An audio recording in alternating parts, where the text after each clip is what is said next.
Senhoras e senhores, bem-vindos a mais um episódio do Venture Fellows Podcast. Hoje estamos entre mestres aqui, mas eu vou passar a bola aqui para a Bia para apresentar quem é o nosso convidado. Eu quase mestre, né? Ainda não, ainda tem um caminho aí pela frente. Mas antes da gente apresentar nosso convidado, não deixe de se inscrever no canal, deixar seu like, comentar, compartilhar.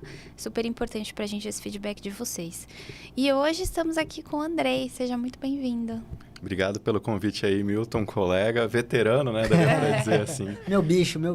Também já venho consumindo podcast também, descobri recentemente convidados super legais, muito bacana estar nesse hall aí também. Show de bola. Andrei, pra gente começar aqui, conta pra galera quem que é o Andrei, qual a sua trajetória aqui, qual é o seu relacionamento com as startups? Ah, legal, bem bacana. Eu sou do interior de São Paulo, minha cidade chama Tupã. Eu sempre gosto de falar porque aquela coisa de interior, vai que alguém aí encontra, sabe, né? A pessoa já cria uma conexão. Eu fiz administração lá na Unesp. E eu acabei fazendo administração porque eu não era uma pessoa muito estudiosa até então na escola, não ia muito bem nas matérias, não prestava atenção, sentava no fundo. E aí eu lembro que uma vez eu entrei numa escola técnica no Centro Paula Souza e você podia escolher fazer um técnico. E tinha farmácia, informática e administração. E aí farmácia eu não quis porque meus pais já eram da área da saúde. Eu falei, não, saúde não aguento ver sangue, essas coisas. Eu lembro que era... Pô, a galera trabalha muito na área da saúde, mas que área não trabalha muito hoje também, né? Informática, eu já tinha feito aqueles cursos de digitação na época, microlins, essas coisas que existiam. E fui para administração e gostei muito desse universo e acabei entrando na faculdade. Mas durante a graduação inteira, eu só fiquei em empresa júnior, fiquei 6 anos nisso. E aí, quando eu era presidente da Brasil Júnior, a gente trocava muita figurinha com o pessoal da Endeavor.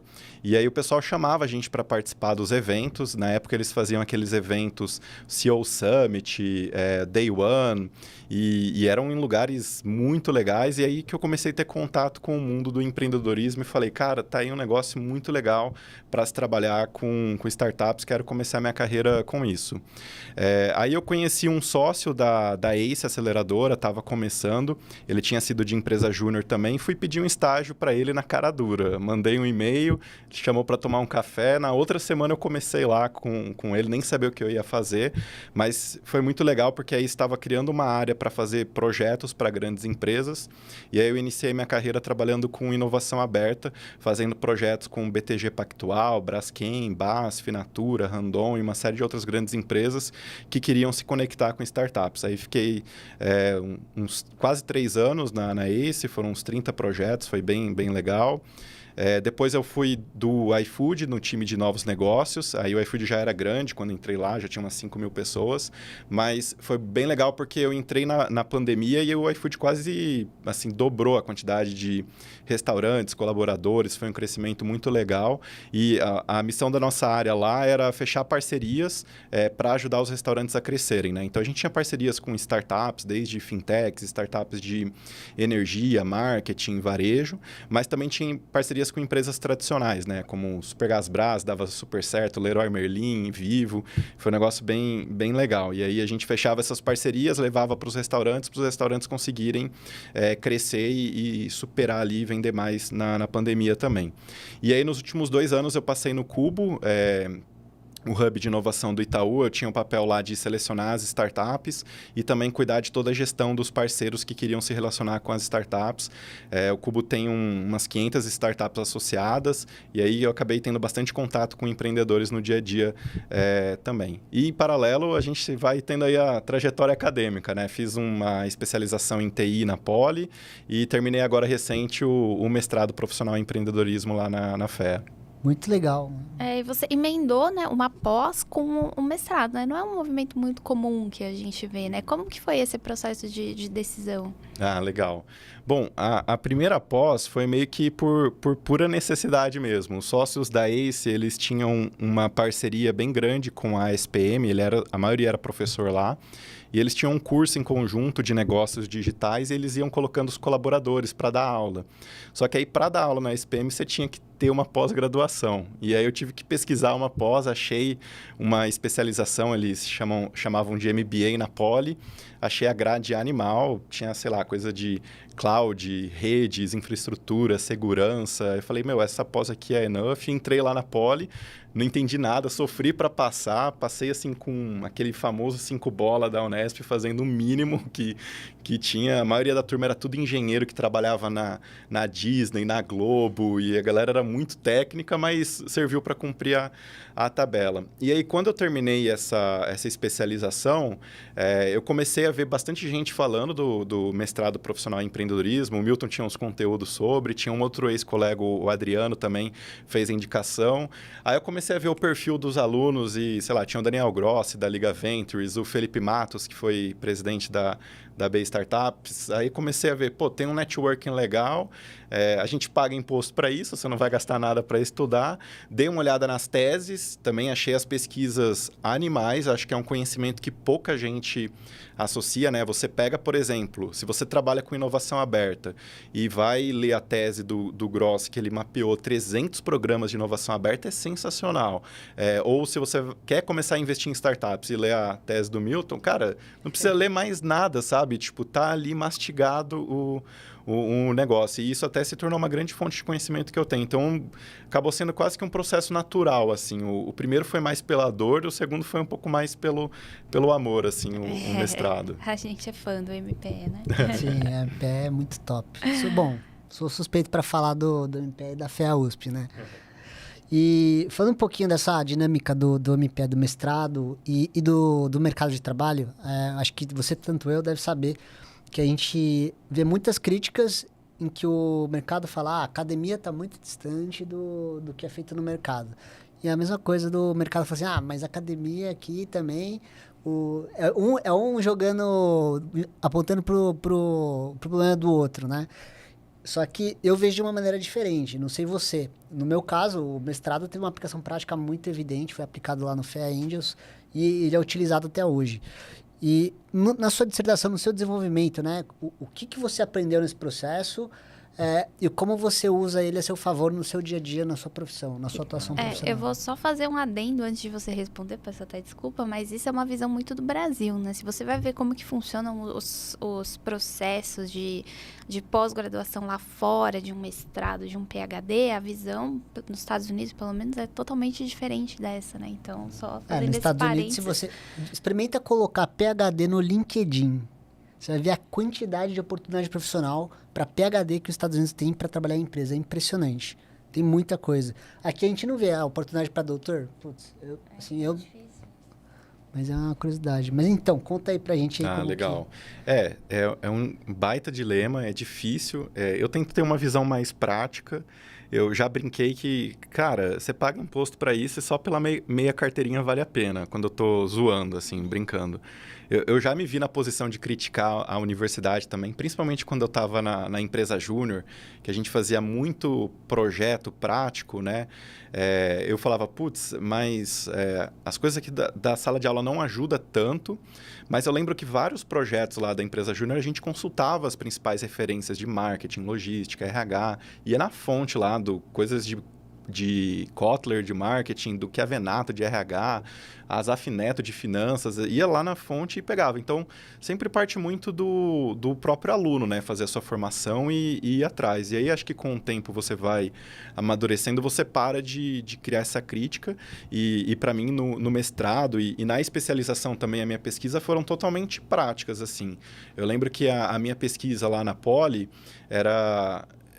eu fiquei assim, caramba, o que eu vou fazer de monografia? Impossível definir, porque era só temas muito técnicos, que foi legal para eu entender um pouquinho mais do mundo ali dos CTOs que eu tinha contato. Mas aí a gente teve uma aula de sustentabilidade, achei um orientador, um professor legal, e aí muitos colegas que começaram mais uma carreira tradicional em banco de investimento, consultoria, eles me viam trabalhando numa aceleradora e quando a gente se encontrava eles zoavam, mas startup, esses meninos de bermuda da faculdade, tem esse preconceito por grande parte da sociedade, né? Mas eu sabia que não, a maioria dos empreendedores já são pessoas acima dos 35, já tem uns 10 anos de experiência, tem muitos que são, na raça, a gente estava falando do cachorro caramelo, mas tem aqueles que são altamente preparados e qualificados. E aí eu fiz uma pesquisa justamente assim, quais são os impactos das startups no Brasil, porque eu queria responder para eles de uma forma prática que, não, cara, startup é um negócio que realmente pode ajudar a transformar o nosso país melhor. Então, teve esse. E o do MPE foi o mesmo processo. A gente pega a atuação profissional, né? Então, no caso, eu peguei todo o trabalho que eu fazia de comunidades empreendedoras no Cubo e você faz a pesquisa. Eu fiz durante 2 anos. Foi exatamente o tempo que eu fiquei no Cubo e, cara, o networking que eu fiz entrevistando as lideranças de comunidade, as ideias, o jeito que a gente estruturou, tirei tudo dali. É claro que no mercado você tem muita licença poética, né? Você escuta um podcast de, sei lá, um autor de livro americano que ele nem foi tão técnico, mas trouxe a experiência, isso já é muito rico, você pega e aplica. Mas o processo científico de estruturar as coisas forma muito caráter e você cria resiliência. Sentar a bunda na cadeira, ler, né? As pessoas querem aprender rápido hoje, sei lá, com o ChatGPT, você digita qualquer coisa, ele já te resume. E você lê os artigos antigos, aquelas coisas pré-históricas.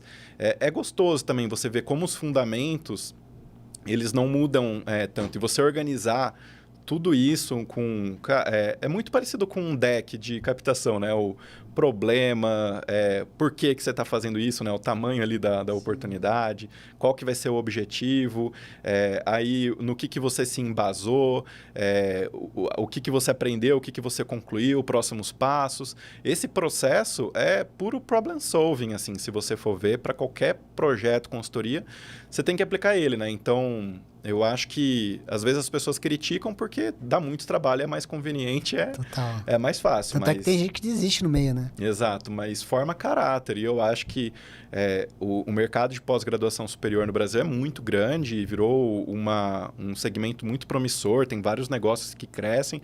Isso, às vezes, pode precarizar também um ensino, mas a própria universidade pública tem vários programas muito interessantes que precisam de pessoas boas lá dentro, né? E eu tenho uma visão de carreira pessoal que eu tenho vontade um dia de ser professor dedicado em universidade.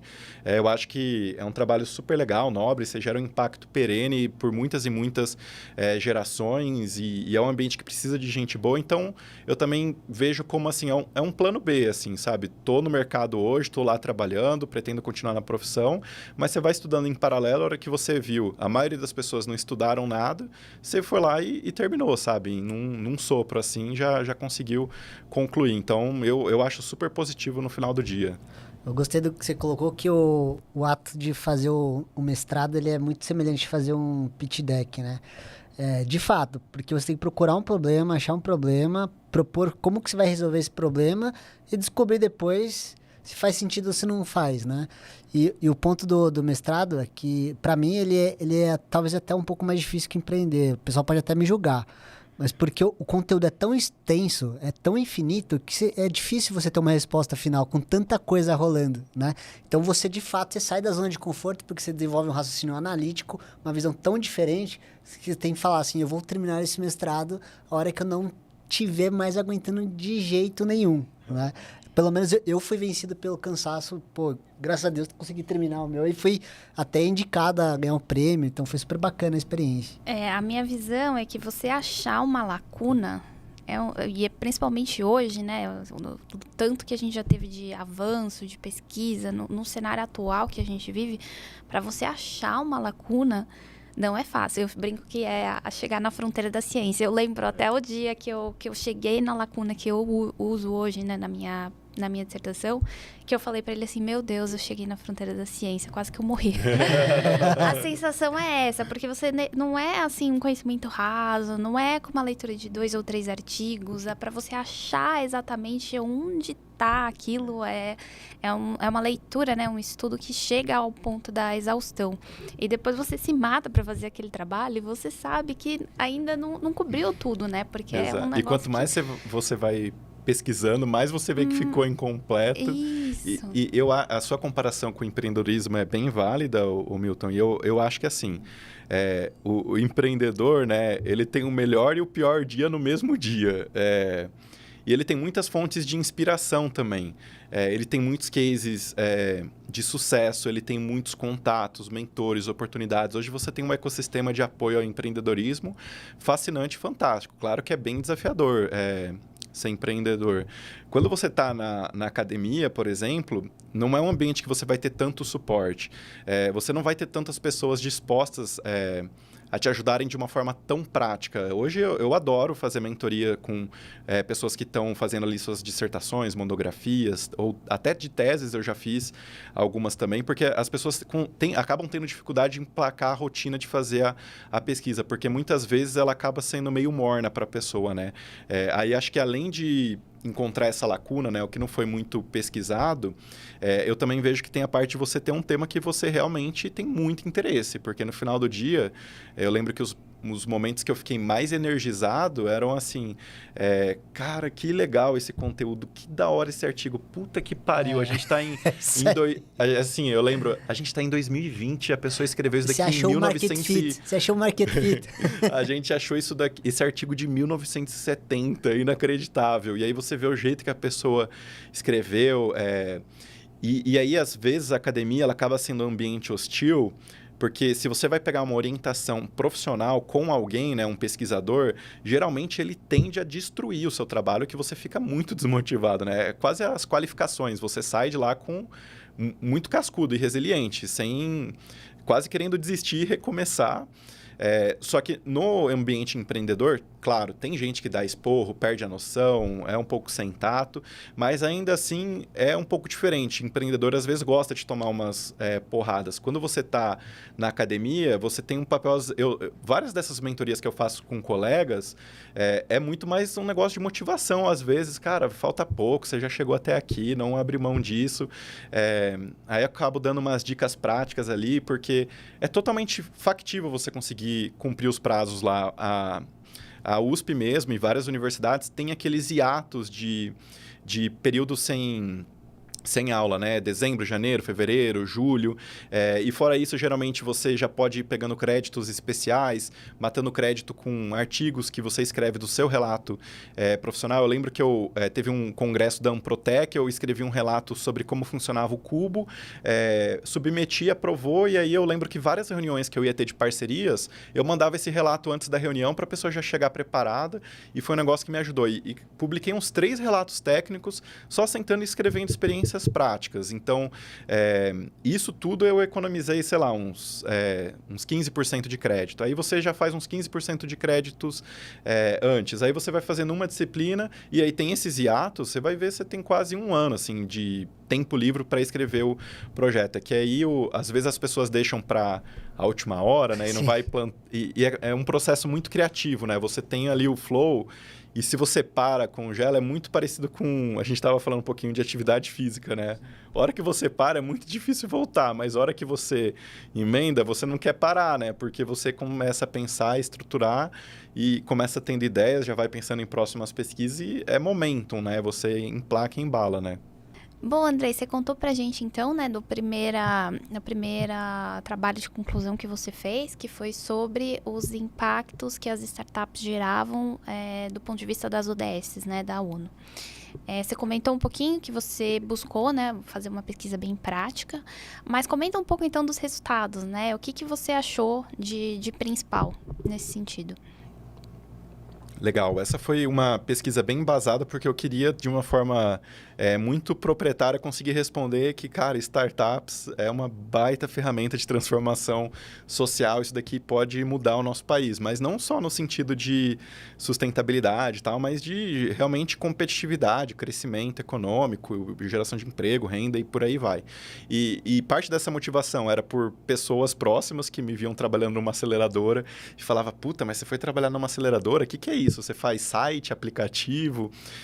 E também porque, como eu tinha muitos clientes que eram executivos, naquela época, as grandes empresas ainda vinham com muito assim, startup, imagina que esse negócio vai ameaçar o nosso negócio. Isso daí não, é impossível. A gente sempre fez assim, sempre foi assim, empresa muito estabelecida. Aí acho que, putz, explodiu o WhatsApp, explodiu o Uber, explodiu o Nubank, explodiu o Quinto Andar. Todo mundo ficou com aquele medo, né? E hoje as pessoas aceitam mais. Mas eu acho que na época, eu lembro aquele meme que saiu dos dinossauros numa convenção da ONU falando se o meteoro ia cair ou não. E aí era quase os gestores de inovação da época. Então, como eu fazia muito projeto com os executivos, eu queria ter esse embasamento para responder para eles. Olha, pessoal, deixa eu explicar para vocês como que as startups ajudam o país e por que vocês devem se relacionar com elas.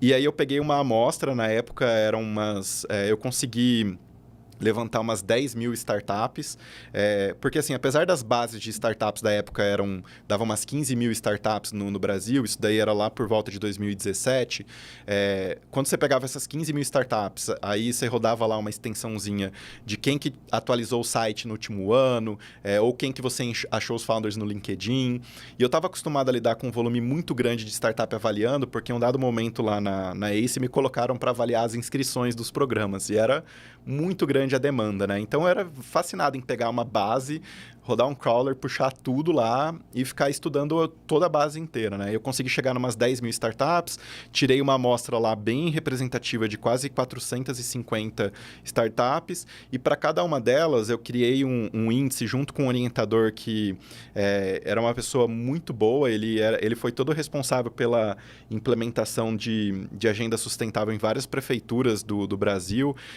com uns programas da OCDE. A gente criou um índice e foi relacionando. Então, essa startup, o quanto que ela impacta, não impacta, impacta pouco, impacta indiretamente, impacta diretamente essa ODS. E a gente foi uma a uma dessas 450 startups durante 2 anos, fazendo esse processo de avaliação e validação. Aí a gente conseguiu, com isso, fazer o ranking das ODSs e tirar várias conclusões que foram legais, né? Então, disparado o impacto que as startups mais geram, apesar delas representarem, por exemplo, menos de 1% das empresas, elas geram quase 50% dos novos empregos. Então, cara, isso acaba sendo sensacional. E depois tinha um estudo bem legal da Endeavor com o ISPER também, que tinha uma proporção muito semelhante. E aí, por quê? As startups crescem muito, abrem novas posições, estão inseridos nesse mercado, e os empregos das startups, eles são muito, que a gente concluiu, são muito edificantes para os colaboradores, porque as pessoas aprendem muito quando trabalham em uma startup. E até assim, no sentido da remuneração, se você vai pegar com a média salarial brasileira, é bom assim até o setor. Mas as pessoas aprendem muito, e o fato delas aprenderem muito e crescerem rápido, faz elas saírem mais preparadas também para empreenderem futuramente. Até, por exemplo, pandemia, teve muito layoff, mas teve uma atividade empreendedora muito grande, porque muita gente altamente capacitada acabou sendo demitida e acabou empreendendo porque já tinha contato, networking, recursos e por aí vai também. Então, do ponto de vista de emprego, geração e renda ali, é impressionante as startups. O segundo que foi mais legal era a ODS relacionada à redução das desigualdades. E esse foi bem interessante porque, por exemplo, o Itaú, ele tem muito recurso para contratar quem ele quiser. Grandes ferramentas, softwares e por aí vai. Agora, uma pequena e média empresa não vai conseguir contratar softwares para ter mais produtividade. As startups, elas conseguiram disruptar todo esse setor, assim, transformar e digitalizar vários negócios. Então, enquanto que só o Itaú tinha lá 1 milhão, 10 milhões para contratar um baita software chutando por baixo de RH, uma startup, uma pequena empresa consegue contratar um SaaS de RH por 100, 200, 300 reais por mês. E isso faz você conseguir ter empresas mais competitivas para competirem com os incumbentes também, né? As grandes empresas tradicionais. Então, elas acabam ajudando muito nessa redução das desigualdades, porque esses serviços democratizam esse acesso. E principalmente o software as a service, né? Ele acabou sendo algo muito positivo do ponto de vista da acessibilidade, e você não precisar ir lá e instalar um negócio on-premises e por aí vai em loco, né? E o terceiro principal finding foi a ODS que fala de infraestrutura, inovação e cidades inteligentes. E aí, como o próprio nome diz, de inovação é justamente por meio dessa promoção de novos e melhores serviços, né? E quando você contrata uma startup, tende a ser mais barato. Eu não gosto de falar esse motivo primeiro, porque o mais barato às vezes menospreza a classe, né? Mas tende a ser melhor o serviço, tende a ser mais especializado, tende a ter um suporte, um atendimento muito melhor do que uma grande corporação. E o contato dos empreendedores com o cliente tende a ser muito positivo para oxigenar ideias também e mostrar novos pontos de vista. Então, a gente conseguiu fazer esse ranking, chegar nessas 3 ODSs e depois aprofundar nos motivos dessas 3 principais que a gente chegou de pontos positivos. E aí, na época, teve um ponto negativo que eu acho que melhorou um pouquinho recente, mas era bem a gente quase não encontrou, que era as ODSs de pior desempenho. E eram os 2 objetivos relacionados à água, que era tanto saneamento básico, acho que evoluiu muita coisa, principalmente de health tech, foi muito acelerado na pandemia e tem bastante a ver, mas tinha o outro relacionado à vida nos oceanos e tudo mais, eu não lembro exatamente o nome da ODS, que eram os 2 mais carentes de todas as startups também. Aí quem tiver interesse depois tem a pesquisa lá completa, 200 páginas para ler tudo também. Para mim é até uma reflexão, porque se você vai perguntar para os fundos de VC, eu sei que já teve esse estudo perguntando se os fundos de VC utilizam critérios de ESG para tomada de investimento ou não. Pelo que eu me lembro, assim, o número com certeza está errado, mas é menor do que 20%, né? E aí o que você fez foi basicamente dar uma deixa. Ó, pessoal, tem 3 critérios aí que vocês podem eventualmente considerar como critérios de ESG. Você vê outras formas de medir o ESG numa startup, sobre uma lógica até de um investidor, eventualmente, legal. Andrei? Bem bacana. Eu acho que tem algumas teses que são bem interessantes, como, por exemplo, pegar empreendedores fora do eixo e da bolha aqui de São Paulo, que, concentra aí 90% da indústria de capital empreendedor do Brasil, né? Porque negócios fora daqui da bolha, acho que tendem a ser muito positivo para a retenção de talentos, formação. Eu lembro um time de empreendedores que eles se mudaram para o interior de um estado e foram para uma cidade que tinha uma universidade federal muito bom. Os 2 começaram a dar aula e aí o time inteiro, eles traziam os estudantes que eles viam que tinham mais soft skills durante as aulas e formou todo o time de tecnologia fora, pagando um preço bem mais acessível e culturalmente fui visitar esses tempos eles, sensacional, achei uma estratégia muito boa. Então, de onde vem a pessoa, eu acho que é uma tese de diversidade interessante. Fora o próprio perfil do empreendedor, né? Então, ser fundado por seja Black Founders ou mulheres, acho que isso tende a ser interessante. Eu também gosto da tese de explorar gerações diferentes, então acima de 50 anos, eu acho que pode ser interessante, está aumentando. Puta, isso é muito legal, cara. Nossa. Tenho visto bastante empreendedor assim, que enjoou do mundo corporativo, já tem acesso e tem muito mais recurso e preparo. E acho que são pontos legais. Só que aí eu acho que é uma grande mudança de paradigma, né, para os VCs, porque eles todos sempre vão ser muito aversos ao risco, né? Todos têm um medo enorme do investimento. No Brasil é double isso, né? É double. Você olha nos Estados Unidos, o pessoal... Dificilmente o Google, o Facebook ia nascer no Brasil, né? Pelo tamanho do risco. E aqui, a pessoa tem que ser Faria Limer, ter feito MBA lá fora, tem todo um checklist, assim, ou se não chegou por uma indicação. A sorte que, como o ecossistema tem se fortalecido, tem tido muitos programas, muita oportunidade de acesso, isso eu acho que acaba sendo interessante. Mas ainda assim, eu sinto uma resistência muito grande dos fundos mesmo ao falar com esses empreendedores mais cachorro-caramelo, que a gente estava falando aqui, esses que têm um perfil mais raça. E uma outra coisa que eu percebo aqui no Brasil, eu também vi um estudo bem legal que falava sobre isso, foi uma tese do MPE que falava sobre o fracasso empreendedor, alguma coisa assim. Do Alexandre Borges. E tinha uma coisa bem interessante nesse estudo, que são legais dessas teses, né? Você encontra as fontes e você vai acessar a fonte.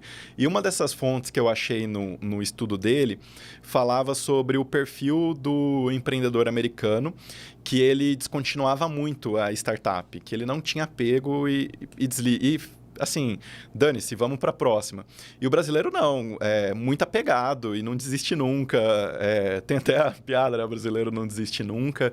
E aí eu acho que tem um pouco dessa diferença. Como, sei lá, eu tô empreendendo, vou abordar um VC, o VC não foi com a minha cara, eu vou ficar 5 anos empreendendo, dando errado, não falando com aquele VC e tal.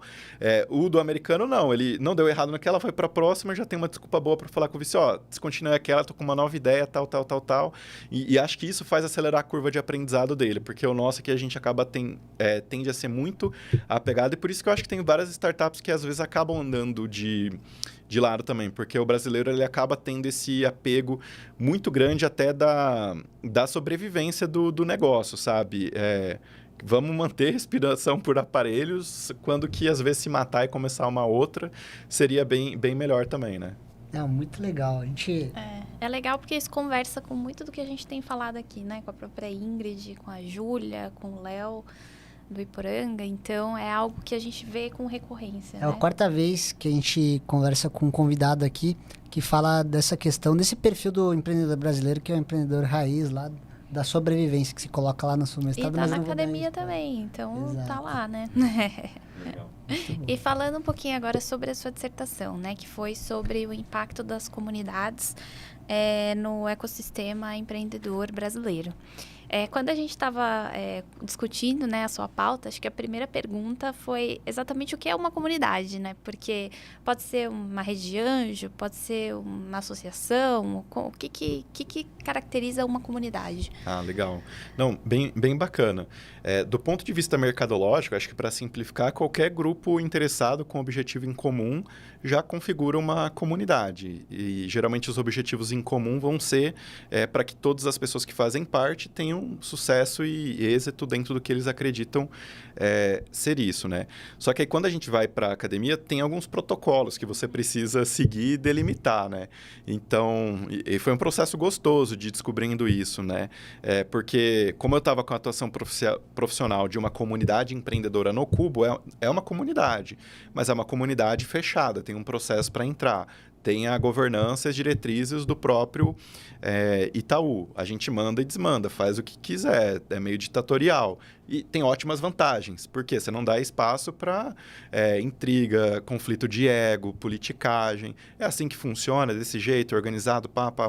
Então, tende a ser mais fácil gerenciar esse tipo de comunidade fechada. Seja um grupo de investidores anjos, um portfólio ali, é uma comunidade fechada também. Mas a título de pesquisa, que aí eu achei um grupo que seria mais fácil buscar informações, e quando você está fazendo um projeto de pesquisa, é igual o runway burn rate, o cash burn da startup, né? Você tem que ir dosando seus recursos. Então, eu falei, como você tem uma escala boa, economiza, tem informação e vai. E aí eu foquei no conceito de comunidades de startups da Associação Brasileira de Startups, que são aquelas comunidades empreendedoras a nível regional, formada por voluntários, geralmente pessoas interessadas em empreendedorismo e startups, são orgânicas, informais, e a B Startups ela já vinha fomentando esse público desde 2018.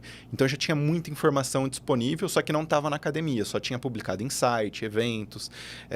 E eles têm um programa de formação que chama Falcon, que eles reúnem essas lideranças durante uma semana em São Paulo, do Brasil inteiro, para trazer uma série de fundamentos do ecossistema, usando referências como Brad Feld, lá o fundador da Techstars, usando o do Daniel Eisenberg, dando um banho de loja de ecossistema e inovação para essas pessoas voltarem para suas regiões e conseguirem ser melhores líderes de comunidades. Então, foi o protocolo de campo que eu segui, pegar essas comunidades da AB Startups, aí eu fiz um mapeamento um pouco mais exaustivo, a gente chegou numa 77 comunidades no Brasil inteiro, elas são bem descentralizadas, quase 8.000 startups participam dessas comunidades, então dá para a gente falar fácil aí que metade das startups participam de alguma comunidade de startups. Definir critérios, né? Para a pesquisa ter qualidade, a pessoa tem que ter participado do Falcon, tem que ter liderado no mínimo durante 2 anos a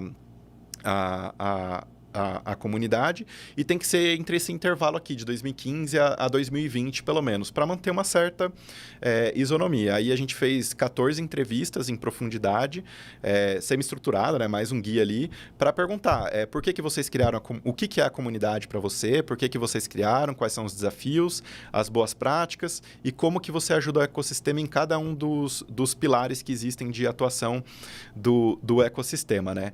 E aí o conceito vai bem nessa linha do que a gente falou, pessoas interessadas em um objetivo comum, que nesse quesito aqui em específico ajudar as startups a terem sucesso, sobreviver. Foi o conceito.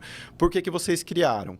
Aí a gente percebeu muito essa questão da rede de apoio, as pessoas se ajudarem e também transformar a realidade de uma região. Isso foi bem a pegada. Então, a gente quer transformar a realidade de Juiz de Fora. Por isso que a nossa comunidade aqui existe, para ajudar os empreendedores que estão aqui. Aí a gente percebeu 2 elementos fundamentais para uma comunidade startup, que é um pilar de educação. Então, a comunidade, por meio da troca de experiências delas, tem esse papel de ensinar ali as boas práticas e compartilhar os cases de sucesso, tanto para inspirar quanto para mostrar o caminho das pedras para todo mundo. E um outro pilar que também para sustentar a comunidade é que ela tem que gerar negócios para todo mundo que está ali. E essa geração de negócios, ela está muito condicionada a essa matéria-prima que uma startup precisa ter para operar, que é como conseguir mais clientes, crescer, como conseguir trazer, reter e crescer os clientes também. A mesma ótica comercial que você tem de definir o perfil ideal de clientes, aquisição de clientes, retenção de clientes e crescimento de clientes com mais receita, quase a mesma ótica para pessoas também. Você tem que trazer talento, manter os talentos, crescer os talentos. E eu brinco que o ICP lá da estrutura comercial é a cultura de liderança, porque você tem que ter quem realmente você quer, aqui bem alinhado o perfil. E tem o terceiro elemento, que é o de capital, né? Que são de investidores, que geralmente para startups, apesar de, menos de 10% das startups do Brasil conseguiram captar uma rodada de investimento. Esse número é impressionante a hora que você vai analisar, porque você pega lá 20 mil startups do Brasil ativas, que são os dados um pouco mais confiáveis, tem bases que falam que o Brasil tem 38 mil, 40 mil, mas acho que às vezes o pessoal dá uma alucinada, puxa qualquer site de padoca que fala que é startup, coloca lá, mas eu gosto de e nesse depois. Aí eu rodo lá um negocinho que site atualizado no último ano. Aí eu já faço um corte e depois eu vou misturando umas coisas de atividade econômica, faturamento, contratou gente e enriquecendo. E aí hoje o número mais atual que eu tenho em bases minhas são umas 20 mil startups. E você vai pegar startups que fizeram rodadas de investimento, não vai passar de 2 mil startups. Então, ainda tem muito que ser democratizado o investimento e capital empreendedor. E aí, a comunidade ela tem que ter esse papel de educar nesses pilares e promover essa geração de negócios para quem faz parte também. E aí, para cada pilar do ecossistema, talvez eu não me recorde de todos, que são aqueles 5, 6 pilares principais do Eisenberg e também da Up Global, que é a consultoria que spin-offou da Techstar para desenvolvimento de ecossistema, que ela vai um pouquinho até nesses pilares também, né? Ela fala sobre o pilar de mercado, que é justamente para essa questão de geração de negócios. Ela vai no pilar de capital, só que aí o de capital é muito relacionado também a educação e sensibilização, porque está concentrado aqui em São Paulo. Então, as pessoas têm que conseguir ter essa informação para saber como chegar aqui também, né? Aí tem o de cultura, que é super importante, porque no interior as pessoas ainda desconfiam, as pessoas não vão querer largar uma certa estabilidade, não vão querer se arriscar, ou elas ainda têm aquele pensamento de que para empreender eu preciso de grandes recursos, grandes investimentos, quando todo Lean Startup é um pouco ao contrário, né? A pegada. Aí tem a questão de suporte e apoio, que é principalmente essas iniciativas de fomento do ecossistema, os programas, incubadoras, aceleradoras. E também tem a questão de talentos, que aí as universidades têm uma baita importância. E eu acho que universidade... talentos no Brasil, o que tem ajudado muito? Essas escolas especializadas que estão surgindo, que já se consolidaram, né? Como a Terra, PM3, Growth Leaders Academy, CS Academy, as que existem de vendas, tem Zilhares. Todas essas escolas acabam formando muita gente boa, preparada para enfrentar esses desafios de crescimento e acabam tendo um efeito muito positivo no ecossistema. Acho que esse pode ser considerado, de certa forma, um legado positivo da pandemia, talvez, porque a gente tornou tudo digital, né? Então, até no nosso contexto de consultoria, a gente passou a fazer contratações. A partir do momento que você está no regime remoto, você não precisa contratar uma pessoa que está no eixo São Paulo, talvez Rio. Você consegue acessar profissionais extremamente capacitados no Brasil inteiro, né? Mas você estava falando sobre os empreendedores que estão fora de São Paulo, e eu fiquei me perguntando, né? Como que esse empreendedor encontra essa comunidade, né? Como que um empreendedor, eventualmente, que esteja nos assistindo fora de São Paulo, consegue acessar esses grupos? Ou até mesmo pessoas legal. que querem se conectar com startups não tem esse... Legal. Ótimo. É uma pergunta muito interessante. Geralmente, no portal da AB Startups, da Associação Brasileira de Startups, tem lá o mapeamento de todas as comunidades. Se não tiver lá atualizado e que estão tendo algumas mudanças, lá na minha pesquisa eu coloquei no anexo a lista de todas as comunidades que existem mapeadas. Geralmente, toda comunidade tem um perfil no Instagram, tem um link lá para a pessoa preencher um formulário, entrar no mapeamento daquele ecossistema e começar a participar dos grupos, né? O funcionamento de uma comunidade, ele tem alguns pilares, como a promoção de eventos. Antes da pandemia, isso era mais forte. Então, toda comunidade geralmente vai organizar um Startup Weekend, vai fazer um Startup Day, vai fazer um Demo Day, um Pitch Day, ou um Meetup lá, trazendo empreendedores de sucesso da região ou de fora, e já é uma ótima forma de acompanhar também. Você mesmo pode ser um líder da comunidade, você pode começar a fomentar eventos de empreendedorismo, e aí tem vários disponíveis que você consegue encontrar por aí, lá na minha pesquisa tem de forma mais exaustiva. E outro pilar de atuação muito forte da comunidade é a comunicação entre os membros, que acaba sendo no que eu brinco que é o sistema operacional brasileiro, o WhatsApp. Então vai ter um grupinho de WhatsApp daquela comunidade, geralmente a comunidade, uma boa prática, ela ser aberta, acessível, todo mundo pode participar. E geralmente o que dá pau numa comunidade de startup desse delimite aí é o conflito de interesses, um pouco do ego, as pessoas começam a querer disputar o poder, espaço, acaba pecando um pouquinho na passagem de bastão, não quer rotacionar a liderança. Então foram uns aprendizados bem legais que a gente encontrou também. E eu, assim... uma dica aí para quem estiver fazendo projeto de pesquisa, tinham 5 projetos do MPE que eu fui pegando e eu ia colocando o meu projeto exatamente nos moldes daqueles 5. Então, foi uma mistura do projeto do Milton, que era bem playbookzão, assim, com o do Gross, que era um mapeamento bem completo. Eu peguei o do Felipe Matos também, que eu adorava, que ele tinha feito do Inovativa. Tinha um que foi um brilhante que o cara pegou e fez, não era da USP, mas que ele fez fatores críticos para incubadoras da Unicamp. E aí era bem relacionado ao ecossistema, e tinha um outro também de um amigo que hoje ele é coordenador de empreendedorismo do INSPER, o Tomás. Ele fez mestrado na GV, e a pesquisa dele era sobre aceleradoras. E aí esses 5 trabalhos, toda vez que eu ia começar a escrever o meu, eu abria os 5, via como que eles escreviam, e começava a escrever as coisas adaptadas para o meu... contexto, né? E aí eu tô dando essa dica porque, você tem interesse... Se não tem uma comunidade na sua cidade, você sei lá, de Marília, não achou nenhuma comunidade empreendedora de Marília, você pode começar a promover e fomentar, e hoje já tem vários desses playbooks ali estabelecidos, e vai ter gente de todos os lugares aí empreendendo para você começar a liderar a sua própria comunidade. Isso é muito legal, afinal, Fea Angels começou com um post no LinkedIn. Isso é verdade. A comunidade do Fea Angels, ele foi um post no LinkedIn, não tinha redes de anjos, não tinha executivos para investir em startups que saiam da fé, né? Porque, na verdade, uma breve história aqui para o pessoal do Fea Angels. Eu me formei em 2012, eu queria ter empreendido, mas eu não tinha dinheiro, não tinha ideia, não tinha nem com quem falar, né? E eu guardei isso para mim. E aí, em 2018, quando eu saí do Gympass, eu fiz um post no LinkedIn. Falei, vou ver se eu monto uma comunidade, vou soltar um post de uma startup que eu conheço que está captando. Falei, pessoal, existe Fea Angels, vai rolar o pitch, quem quiser falar comigo. Long story short foi isso. Viralizou para 50 mil pessoas, eu recebi entrevista da Pequenas Empresas Grandes Negócios, então o negócio ganhou uma repercussão legal e acabou virando a segunda maior rede de investidores anjos do Brasil, né, hoje. Que a gente, inclusive, teve um case de sucesso, está tendo um grande case de sucesso com Conta Simples, que foi uma das nossas investidas, que o investidor anjo que fez parte do investimento do Conta Simples na rodada Anjo, pegou valor de 8 milhões de reais. Hoje a empresa vale mais de 300 milhões de dólares. Então ele tem uma valorização de mais de 180 vezes nesse investimento. Animal. Ficou bem feliz, vou almoçar com ele em breve.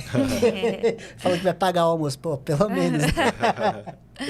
Mas legal, muito bacana. E uma dúvida que eu tenho, o Andrei, quando a gente olha para as comunidades, o que é gargalo hoje? Como que você acha que poderíamos resolver um problema das comunidades para alavancá-las, empoderá-las e incentivar e empoderar o empreendedorismo? O que você acha que são os principais gargalos? Eu acho que é porque acaba tendo muito voo de galinha, né? Então, as pessoas acabam não tendo consistência. E eu acho que a consistência, ela é obtida geralmente por meio da repetição mesmo, da disciplina, comprometimento. Mas aí vai desde do ingrediente inicial, que é uma forte motivação por que a gente está criando aquilo e um comprometimento um pouco maior de longo prazo. Tem uma questão também da cultural, né? Vamos pegar as pessoas e tentar trazer todo mundo para uma cultura mais próxima. E para uma comunidade, a cultura que tem que reinar é do give back, do give first. Vamos ajudar, vamos contribuir. Estamos fazendo isso daqui para um bem comum, um bem maior.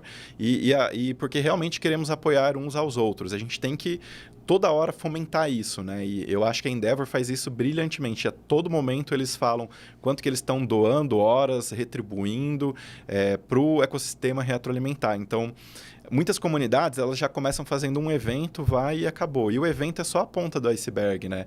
Você tem que partir dessa motivação, dessa cultura, aí você vai fazendo a estruturação, pode ir começando pequeno. Acho que as comunidades boas mesmo, um dado que foi bem legal, dessas 77 comunidades, a gente pegou a mediana. A gente excluiu aqueles outliers tipo São Paulo, Santa Catarina, BH, que já são polos que, tem comunidades enormes.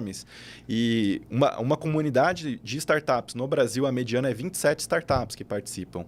Então, não são comunidades grandes, são nichadas. Só que aí você também tem que ter uma certa consistência que vai envolver essas iniciativas, que pode ser, vamos começar a fazer os eventos, pelo menos ter uma cadência bimestral ou mensal, vamos fazer algum trabalho para dar visibilidade para todos os membros, uma pesquisa, apresentar os resultados de todo mundo, um portfólio compartilhado com serviços de todos, vamos começar a organizar visitas também a outros ecossistemas, vamos começar a trazer os outros ecossistemas para cá, vamos criar comitês temáticos, então colocar um grupo de trabalho focado em acesso a capital, um grupo de trabalho focado em educação empreendedora, um grupo de acesso a capital focado em inovação aberta, para conectar com as corporações da região, um grupo... E aí, por exemplo, vamos fazer uma estrutura, então, de pegar os desafios de forma gratuita das corporações e apresentar para as startups daqui da região para promover essa conexão entre elas, uma mão lavando a outra aí. Então, às vezes, as pessoas esquecem de fazer toda essa estruturação e dar robustez, e isso você vai precisar de pessoas, né? Um dos fatores que mais faz dar errado às comunidades, além desse conflito de interesse, é que você acaba não tendo engajamento de voluntários, né? Então, você precisa ter uma boa capacidade de influência das pessoas, e aí, geralmente, você vai ter que dar espaço para os outros também, né? É uma questão de dividir para conquistar. E eu acho que esses conceitos você aplica em qualquer gestão de portfólio, comunidade, de qualquer fundo, né? E é interessante ver esse movimento, que os fundos no Brasil eles estão crescendo, e para eles conseguirem escalar, é difícil escalar a VC, mas vai ter que ter uma estratégia de gestão de comunidades, né? E já tem vários que acabam até me acessando para trocar figurinhas sobre como estruturar áreas de suporte a empreendedores ou como estruturar áreas os VCs americanos chamam de platform. Também é bem interessante pesquisar sobre. E boa parte da estratégia é o peer-to-peer, que é pura comunidade. Então, vamos pegar aqui o portfólio e agrupar todo mundo que trabalha com produto. Vamos agrupar todo mundo que trabalha com growth, todo mundo que trabalha com CS, por aí vai. Vamos fazer alavancas setoriais também. Então, vamos juntar as fintechs, agritechs, healthtechs, por aí vai. Vamos fazer um comitê e juntar todo mundo que vai fazer Series A. Vamos juntar todo mundo que já fez exit para ensinar quem já não fez. Então, tem muitos elementos peer-to-peer que um próprio fundo vai pegar e vai fazer. Aí, você pega, por exemplo, para uma rede de anjo, o potencial que você tem de advisory, mentoria, prestação de serviços, também dá para fazer muita coisa interessante também, né? Então, e tudo pauta nesses dois conceitos, da educação, negócios, e esses outros ingredientes que você vai estruturar também numa comunidade. Aí o que é legal do projeto é porque você não pode tirar isso da cabeça, né? Você tem que trazer o referencial teórico, você tem que fazer a entrevista e você tem que comparar depois o que você pegou na entrevista, o que o autor brasileiro falou, o americano falou e chegar na sua conclusão. Então, quem quiser as referências, está tudo lá escrito também, né? Isso é muito legal. E do ponto de vista de... Aqui, seja no Brasil ou seja nos Estados Unidos, em algum momento você encontrou algum estudo que relacione a participação numa comunidade em um desfecho favorável para aquela empresa, seja uma venda estratégica, seja um IPO? Isso na academia a gente fala que é uma contribuição, né? Sugestão de estudos futuros, então fica legal. aí a sementinha também. Legal. Ótima pergunta. Eu agora, de cabeça, não vejo nenhum.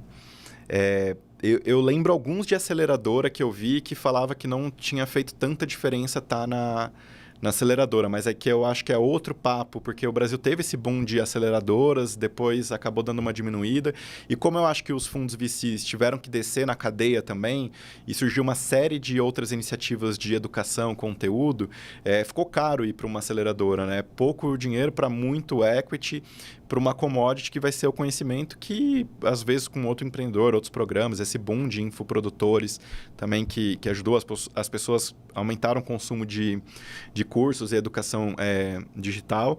Mas tem um outro que foi bem legal, que fizeram analisando, chama Founders Pathways, que eles analisaram a trajetória dos founders e tem alguns elementos em comum. E um dos elementos, além deles ter feito graduação, além deles terem também tem um outro elemento lá de descendentes de imigrantes, alguma coisa assim. É um estudo que pegou e mapeou assim a probabilidade. Os founders que tiveram mais sucesso, o que eles mais fizeram, assim, as maiores probabilidades. Tinham várias coisas, já tinham experiência anterior, já tinham família, filhos, e aí tinha um que era o fator crítico de ele já tinha participado de uma rede empreendedora. Aí eu acho que a gente já falou bastante da Endeavor também, né? Você vai pegar unicórnios brasileiros, quase todos vão ter participado da Endeavor ou de algum programa de rede empreendedor. E aqueles que já fizeram Series A ou um Seed, né? O primeiro cheque institucional, provavelmente vão ter participado de algum programa, assim, ou agora, ou principalmente na jornada anterior. Aí tem um estudo bem legal que fala sobre essa... também do MPE, a gente já divulgou uns 10 projetos hoje. Pô, para ver como tem valor, né, esse mestrado. Que fala recomeço empreendedor, do que o empreendedor faz depois que ele empreendeu, né? E 3 caminhos. Ou o empreendedor, ele cria uma nova startup, e aí ele cria essa nova startup que já vai dar muito certo, vai direto para um seed. E aí ele não participou de uma aceleradora e um grupo agora, mas anteriormente está valendo. Foi a experiência dele, tem mérito nisso.